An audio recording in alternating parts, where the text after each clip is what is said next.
Everybody, welcome to our midweek lectionary psalm reflection. Getting the salute from Pastor Sam. I'm Stefan. That's Cameron, at least in my Zoom call. Cameron's right here. Am I pointing at you in your call? Yes. Okay, oh, cool. Welcome. Today we are looking at the lectionary psalm, Psalm 66. Verses 8 through 20. Why not include the first 7 verses? I have no idea. Just don't. So I guess we'll just do verses 8 through 20.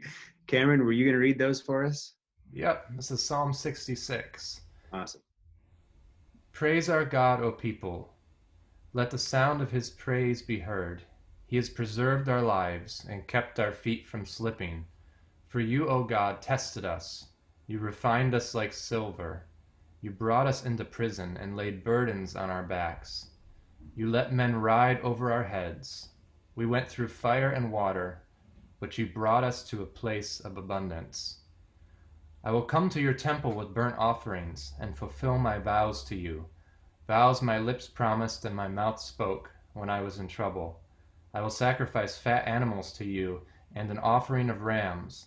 I will offer bulls and goats. Come and listen, all you who fear God. Let me tell you what he has done for me. I cried out to him with my mouth. His praise was on my tongue. If I had cherished sin in my heart, the Lord would not have listened. But God has surely listened and heard my voice in prayer. Praise be to God, who has not rejected my prayer or withheld his love from me. Right on. So Psalm 66 is not attributed to an author. And it's kind of an interesting psalm. I think, Cameron, just before we started recording, you referred to it as weird, which I think I would agree with, and we can get into that weirdness in a little bit. One of the things that strikes me about the psalm, maybe this applies to its weirdness, is some psalms are really full of praise. They're just really very positive, optimistic praise psalms. Some psalms are lament psalms, and they're kind of down and slow, kind of like a dirge.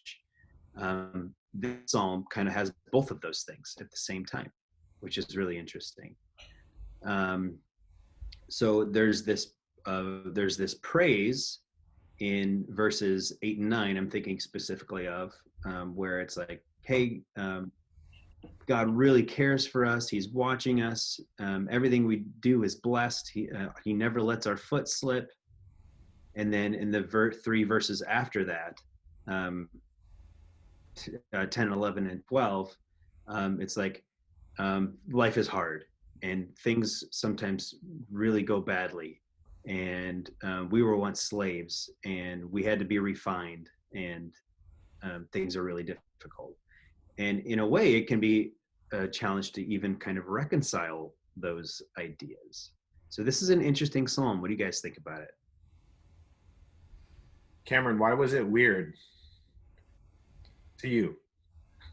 Well, you have images of men riding over people's heads.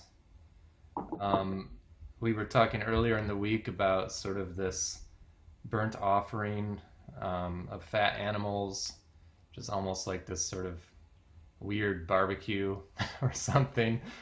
And yeah, I know great that detail. I know a lot of that sort of has to do with sort of, ancient culture and the description of the poetry. But yeah, I guess my question is sort of why is it in our lectionary this week as the last sort of Sunday of Easter, and heading into continual study of First Peter, which we've been doing. I'm just finding it difficult, I guess, to find the line. That's a good question. The only thing I can think of is, and I did a bit of research and some commentaries, it seems like the psalm kind of revolves around these 2 calls. So in verse 8, there's a call to the nations. Praise our God, all peoples. And then it's repeated again in verse 16, come and hear, all you who fear God. So it gets a little more specific in the second call to those specifically who fear God. But the whole psalm kind of revolves around those two kind of public calls to come worship God. And so I wonder if, like, in the the lectionary psalm for this week, there's kind of a call to for everybody to come worship the God who saves, which is probably why it's in our Easter season, kind of obviously alluding to Sunday, Easter Sunday, resurrection. But then there's this, and you talked about, there's this weird verse about like rolling over our heads. And in the psalm, the psalmist encourages people to praise our God, all peoples, and then kind of recounts some of like Israel's history. So it's kind of like salvation and God's redeeming work rooted in history and the way that God has been faithful. So it says here, you've preserved our lives, you've kept our feet from slipping. But then it slips, and then it goes into this place of like, but you tested us and you find us like silver. You brought us into prison. You laid burdens on our back. Obviously, we've gone into exile, or we've been conquered, or you've let enemies kind of invade our borders. But then it goes to this place, we went through fire and water, which is kind of like we've been scorched, we've been drowned, or at least the threat of those two things. And in the end, you brought us to a place of abundance. So again, that kind of Easter allusion there of a place of abundance, a spacious place that God has delivered his people from sin, from enemies, from invading forces, from death, and carried us through into a place of wholeness and fullness. Mm-hmm. I did read somewhere, I think it was in Spurgeon's commentary, that the Greek Orthodox Church traditionally read this psalm on Easter. And so it could be that it's just really a nod to that tradition, and that so it's put in this spot on the lectionary. Or yeah, and also, like Sam said, like there's this really redemptive theme to it, and so maybe that just kind of fits the flow of the Easter season. That could be also. I think the other thing about the psalm that I think is really interesting is it starts out with a lot of communal talk. So our lives, our feet, you tested us, you refined us, you brought us, you laid burdens on our backs, our heads. We went through the fire. You brought us to a place of abundance. But then it switches. Then in verse 13, I will come to your temple. I will fulfill my vows to you, my lips. I will sacrifice. I will offer bulls. God has surely listened and heard my prayer. So I just thought there was one commentary that I read that says, that's actually the two tensions in worship, is a balance between the communal we or us, and then balancing that with I. And so, in some ways it makes a good case for, like, in our worship, we need to have a good balance of our songs with our language, we, and then to balance that out with, we need good I songs, me, like my vows, my prayers, what I'm bringing to worship.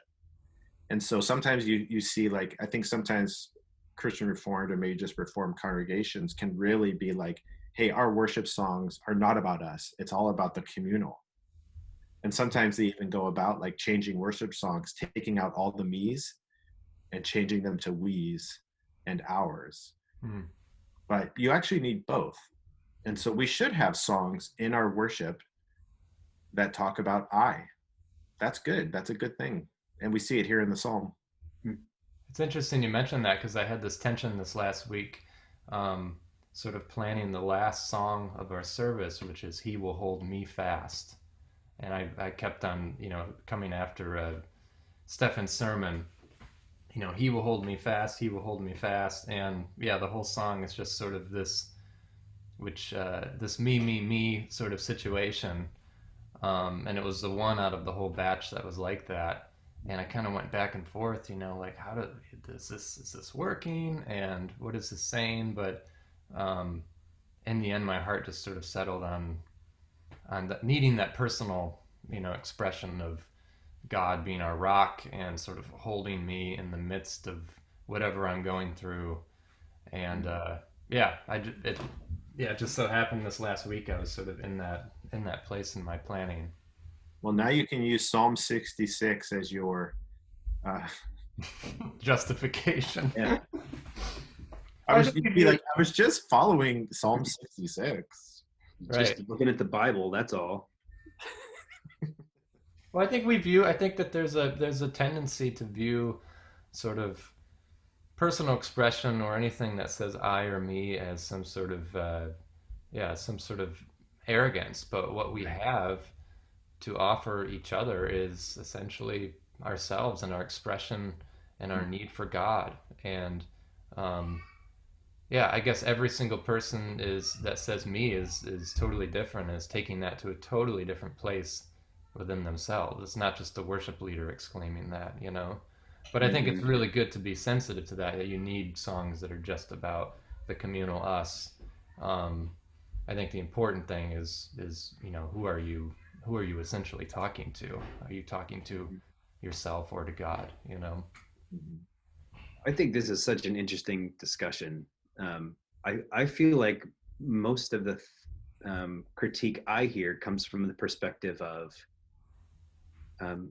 everything is so I focused, me focused, and so we need to make sure we're getting in the we, getting in the plural. And so I think I probably look at things from that side of things more critically. But that's interesting what you're saying, Sam, because we don't, I think being raised in the community I was raised in, if you talk too much about yourself or you say honest things about what you feel and think, you're suddenly a narcissist. And that's just not true. And so that's probably what you're alluding to, similar to what you're alluding to in the Reformed tradition of, I'll decline that phone call. Sorry. Who was that? Probably shouldn't say. Was it the IRS? No, it wasn't. Are they doing Zoom calls now?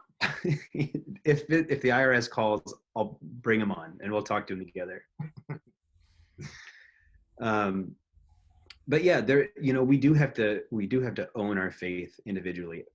And so that is a difficult cultural thing within the culture that I have experienced growing up.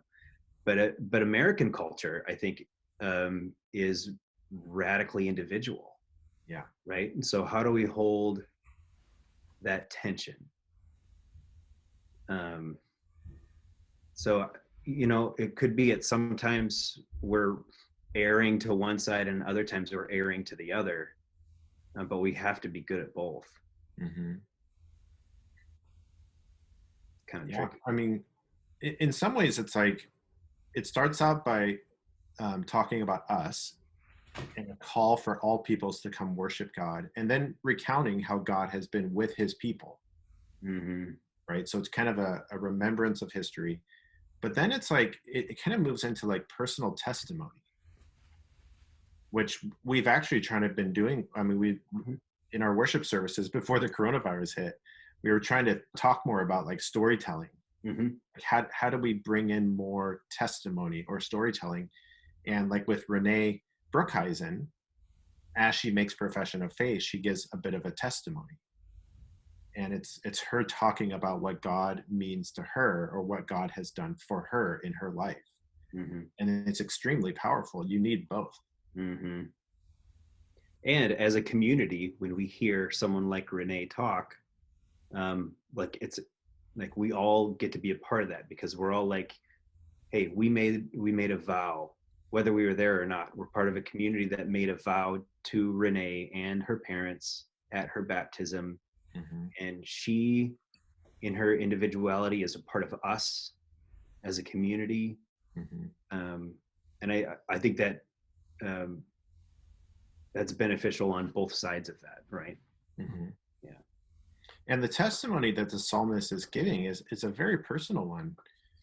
It's basically, so in verse 16, it's another call coming out of the personal testimony is another call for people to come Mm-hmm. worship God. Mm-hmm. So it's not just navel gazing, but the testimony is actually serving a communal kind of proclamation to everyone, or a challenge for the nations to come worship the Lord. Mm-hmm. I kind of see three chunks, three movements in this psalm, at least this part of the psalm. So verses 8 through 12 is kind of a, hey, this is what happened. This is who God is, and this is what happened in my life. 13 through 15 is like, I'm I'm going to thank God. I'm going to make this offering. I'm going to fulfill my vow. I'm going to devote myself to God. And then the last part, 16 to 20, is like, I'm telling everybody. Yeah. I'm going to live a life that reflects my history. I'm going to cry out with my mouth, his praises on my tongue, and I'm going to let the whole world know about it. Yeah. And the personal testimony is very personal. I mean, what the psalmist is saying is, let me tell you what he's done for me. Mm-hmm. I cried out to him with my mouth. So it's basically, the personal testimony is like, let me tell you about my prayer life. Mm-hmm. Yeah. You know, I prayed, I cried out, and God answered me. God heard me. And that's the testimony. It's kind of this personal, intimate relationship that the psalmist is letting us all in on. Mm-hmm. And that ties in really well with, so here's a lectionary connection, and my sermon is on this Sunday. It's that somewhat famous passage in First Peter where it says, always be ready to have an account of the hope that you have. Always be prepared to have words, and have an apologia, have an explanation of why you are the way you are because of God. And so that's those last few verses where the psalmist is like, listen up, here it comes. This is why I am who I am. Mm-hmm. I was really struck by verse 18, the language of cherishing sin in your heart. I don't know if you guys have another translation there, but the word somehow cherish sin in our heart. I don't know, just that, because we use that language to, we cherish our children, we cherish our spouses, we cherish our family, we cherish God. And, but I will also say, there's been lots of times in a person's life where you love your sin, you hold on to your sin, you don't want to. Of course, he's saying the opposite, that if he had, the Lord wouldn't have listened, which can become a tricky, theology down the road of, is God going to listen to me if I'm struggling with sin, but yeah, just that language was really compelling to me. That is great language. Like, it makes me think, Cameron, a lot of our sins feel like really safe places for us, right? They feel so familiar, and we get what we think we need or we want in those places. I could speak to this as an addict pretty significantly, but it feels safe, and it feels like where I want to be, where I need to go. And so there's this kind of cherishing, and it's almost like, I'm not really a Lord of the Rings guy, but who's the little dude with the ring? Gollum, is that his name? Where he's like his precious, right? And it's like he's so focused on his precious. And we can be that way with our sins, just it's rotting us from the inside out while we cherish it. I just looked up, this is just kind of a Bible tip. If you want a more literal translation of the Bible, if you go to the English Standard Version, the ESV, Yeah. you'll often get a more word for word literal translation. So when you read it, it's a little more stilted. Like, it doesn't have quite like a nice flow because they're translating like word for word. So anyways, the word for sin there is iniquity. Hmm. And in the Bible, you find different words for sin. So you find iniquity is one of the words for sin. What do they have for cherished? Uh, if I had cherished. I cherished iniquity in my heart. Yeah, iniquity. And iniquity is, it means this, it's a behavior that is crooked or to be bent. So one way to kind of think about it is if I had cherished kind of my crooked ways in my heart, if I would have looked fondly upon my bent actions. Mm-hmm. So it's not like you're just harboring secret sins that no one knows about. It's actually kind of reveling and cherishing bent or crooked actions in the world. Mm-hmm. So you're acting in ways that are really out of line with what God has done for you. Mm-hmm. Mm-hmm. Makes me think of the end of the passages of First Peter that we're reading this Sunday about sort of hearkening back to baptism, sort of being washed clean all the way through. I guess you could take that to him talking about sort of the Israelites and stuff earlier. I believe in the Psalm of turn the sea into dry land and pass through the waters. The idea of water. But that sort of baptismal water that we do every week could apply to this, Totally. verse 18 as well. Yeah, there's definitely a sense of, being burned by fire Mm-hmm. or being drowned by water. Yeah. You pick up on those baptismal imagery of being drowned. I think I like this psalm. That's Yeah, it's becoming less weird now. It's becoming pretty rich. It is becoming rich. And there's that funny verse in there about I will sacrifice fat animals to you. Which is kind of funny because you don't often see the word fat It is funny. In the Bible. Yeah. But it's essentially the psalmist is saying, I'm going to bring to you the best of the absolute best. Right. It's going to be the perfect marbling in the meat. Yeah. Well, my mind went to, I don't know why it's terrible, but those things you can get at the gas station, pork rinds or whatever. Those. I think you've missed the point entirely, Cameron. I know. It's just like, I just see dripping fat on the altar or something. I think if you go to the ESV, I don't think pork rinds is But if you think about it, like, you take that in a more kind of, what does that mean for me? It's like, how can I bring my best of the best as a response to what God has done? God has rescued, God has redeemed, God has died for us on the cross. Like, how can I bring my best of my best? Which is a challenge. Because do we often bring our best of our best to God? Or is it kind of like, I'm just going to do a bunch of religious things, like go to church, check that box, try to read my Bible, I guess, do devotions, kind of check those boxes. Yeah. No, that's good. Cameron, you got some music for us today? Yeah, I found the setting of this Praise Our God with Shouts of Joy that takes you through the entire psalm. Sweet. Every single little section. And it's from is it pronounced Geneva? The Genevan Psalter? Geneva. Yeah. And what's cool about it is it has this sort of like it's joyful. It's got this sort of strange meter, and it's a bit I could see it sort of the raise the glass boisterous like sing-songy thing, but it also repeats, and it's like 5 verses within a minute and 30 seconds, and it almost feels like a very fast chant because it just sort of keeps rolling. And then it just ends on a basically like a dominant chord. So it's like a cliffhanger, just sort of drops you. So I found it really fun to just sort of just let it go and let it roll this week. That's cool. Is that is that the gray hymnal? What do you got there? Is that the same one I've been working from, Psalms for All Seasons. Cool.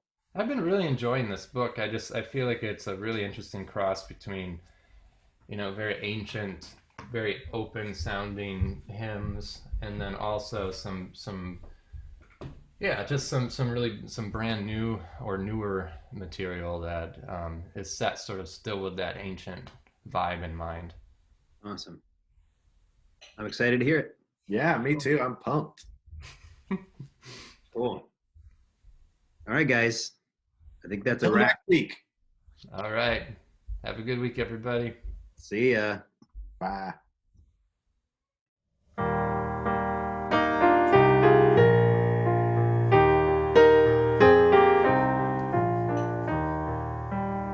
Praise our God with shouts of joy. Sing the glory of his name.